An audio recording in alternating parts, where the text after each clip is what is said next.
everyone, K Kim here. Welcome to the market update. Today's May 12, 2017, Friday. Market has been closed for about 30 minutes now. I'm gonna go through these rather quickly. I have to be at somewhere and I had a busy day today. I almost thought of canceling this video, but you know what? Maybe I can do very quick, under 10 minutes analysis on Spider, Russell, and financials, and we'll call it a day.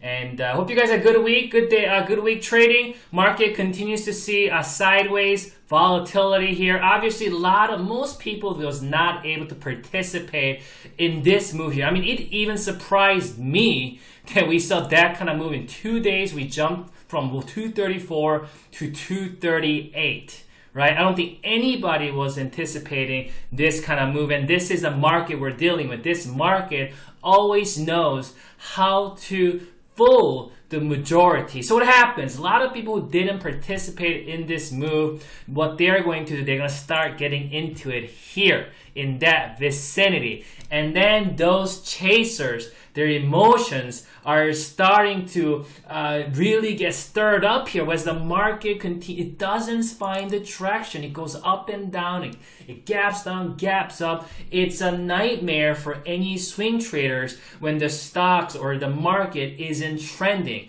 And when we're seeing a lot of gap ups and downs, a lot of head fakes, a lot of shenanigans. I mean, on this day right here, May 5th, look as though this thing was ready. This thing was ready to maybe even gap up and continue higher, but it started grinding, and then we even gapped down, got back up, came down again. No, actually, it gapped up slightly right there and looked like it was going to continue, but it got flushed. And then this day, we opened flag, got up here and looked like it was going to continue higher. It didn't. We actually gapped down. There's a gap. Just quickly right there, there's actually a gap. Let me make a note of that. So that gap is still open, and this thing got flushed all the way to 20 EMA. Again, this is a modified 20 EMA settings on high.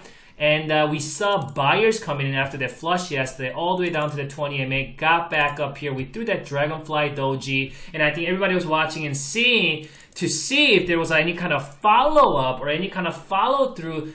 This morning, when we didn't see a follow through, we actually see another gap down. We're right back at this level. So really, last 3 weeks, we really haven't gone anywhere, right? So as far as the sentiment is concerned, whatever I said back in, late April, whatever I said then, it is same as today. Benefit of the doubt goes the buyers, the minor term, intermediate term, and the primary term. Right? But as of now, we are seeing a lot of this volatility. I expect the volatility to continue. I am open-minded that we may see a flush down to 237 before going higher. I am open-minded for that. I don't think it's gonna go lower than that. I think there's a chance that we come and fill this gap. Maybe there's a chance we continue higher. This is the reason why I don't care so much what's gonna happen next week or next day. You guys know that I'm a position trader. I'm much more longer term. This is the reason why you're trying to forecast what's going to happen next day, next hour. That's when you want to pull your hair out. I mean, can you imagine? Just heartbreaking. Like you think, maybe you bought at the close and you're an end of the day trader. You thought that this was a great end of the day close, and then maybe you thought you got a little bit of spike on the volume 3 days ago, not much, but you thought maybe there's a continuation, but it gaps down. You try it again. There's a long lower wick, looks like a solid Dragonfly Doji, and actually volume did showed up here, a little bit of spike, and then today we didn't see that happening. So I really cannot tell you where the market is going on Monday. I really don't know. All I know is this: benefit of the doubt goes the buyers in the minor term, as long as we stay above 20 MA. But in the event that we get below 20 MA, and I am open-minded, we see this gap getting filled at 230. You see that gap right there getting filled, and that probably is going to provide us a pretty strong support. But as of today, we are holding 238.93. If we do see a continuation on Monday, I'm saying if we do see that potentially be a morning star reversal, but we need to see a follow through. If not, we may come back down to 237.86. We're pretty neutral price action with the bullish sentiment. I hope that makes sense here. Russell 2000 still finding support at that 50 MA I drew on there. Let me readjust this right there. That 50 MA I drew on this Fibonacci, I think last week, and this is strong support. We saw that hammer candle yesterday. We didn't see a follow through. We actually see a gap down. Well, the thing about that is on Russell 2000, we got these two gaps open now. That's not a good sign for minor term buyers. We got these bullish gap ups open. Now we got these bearish gap downs open. We're sandwiched between right on that 50% retracement. As of today, I am open-minded to possibly this thing coming down to 136.41.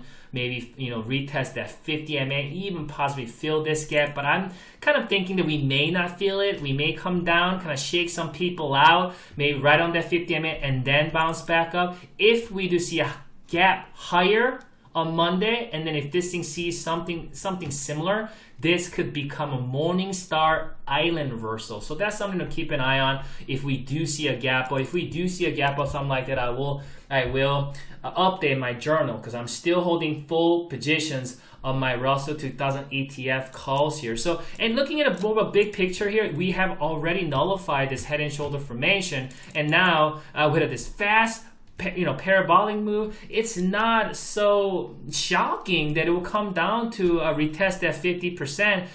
If it does bounce from this level, that will provide us a strong higher low. We already cultivated low, higher low, and we got the high and got the higher high. So that's how the market moves up and down. So, and especially Russell 2000, these small caps, that's how they move. Let me just go back to what was at 2000 right here.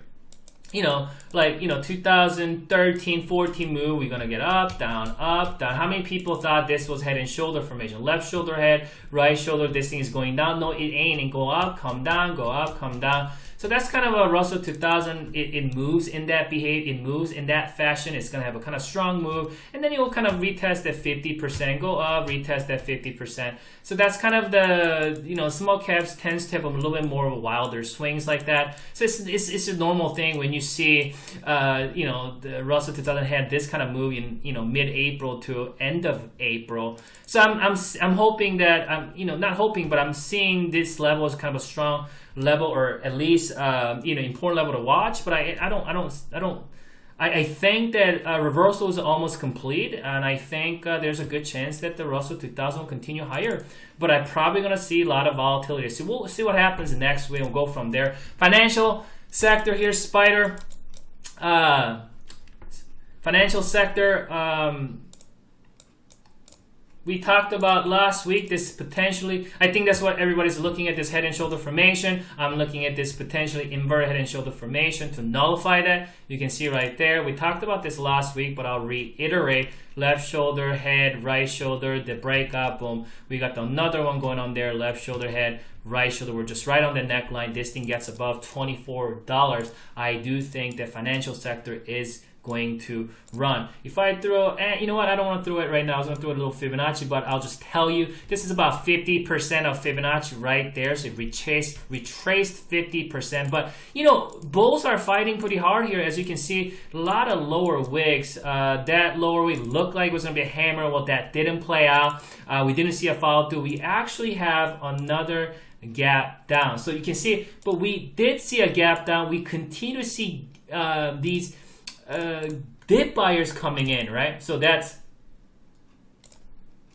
right there. So we are finding support here in that gap. That gap's still open. That's a good sign of minor term bulls. You want to see that gap unfilled, this gap right here. So as long as we stay, we keep that gap unfilled, I think it's gonna give this setup a bullish tone here. You see that we got a little bit of hammer, little tiny hammer that we do see a gap. I'm not saying this is going to, but let's say if we do see a gap, or even if it's not a gap, but we see a bullish move, this could potentially be a Morningstar reversal here, and that's something I watch out for. But if it continues lower though, I think there's a good chance it come back down to 23.35 35 here. So at this point though, it's tough to call, tough to say what's going to happen on Monday, Tuesday. I think we'll have a better idea early next week. And if I see anything, I'll try to write an article or a blog about it. But, have a wonderful weekend. Good luck trading next week. I'll talk to you guys